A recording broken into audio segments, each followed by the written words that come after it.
কোরবানির গোশত এটাকে আল্লাহ রাব্বুল আলামিন 3 ভাগে ভাগ করার জন্য আমাদেরকে উপদেশ দিয়েছেন।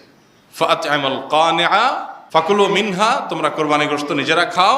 ওয়া আত'ইমু আল কানিআ ওয়াল মু'তাররা ওয়া আত'ইমুল বাঈসাল ফাকির, আছে যারা তোমাদের আত্মীয়-স্বজন আছে, প্রতিবেশী আছে, তাদেরকে খাওয়াও।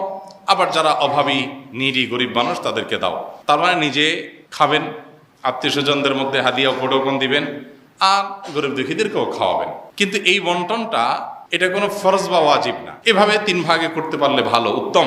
কিন্তু এটা যদি কেউ না করে তাতে কোনো গুনাহ হবে না। এই সমাজের ভাগ নামে যে ভাগটা বাধ্যতামূলকভাবে কালেকশন করা হয় সেটা কোনো অবস্থাতে জায়েজ না, যদি বাধ্যতামূলকভাবে করা হয়, যদি জোরপূর্বক করা হয়। এখন আমার কোরবানির গোশত আমার কাছে নির্দিষ্ট কিছু গরিব আছে জানাশোনা, আমি তাদেরকে একটু দেবো, কোনো গরিবকে একটু বাড়ায় দিব, কাউকে একটু কমায় দিব। আমার হয়তো আরো দূরে কোনো আত্মীয় আছে, তাকে আমি একটু পাঠাবো।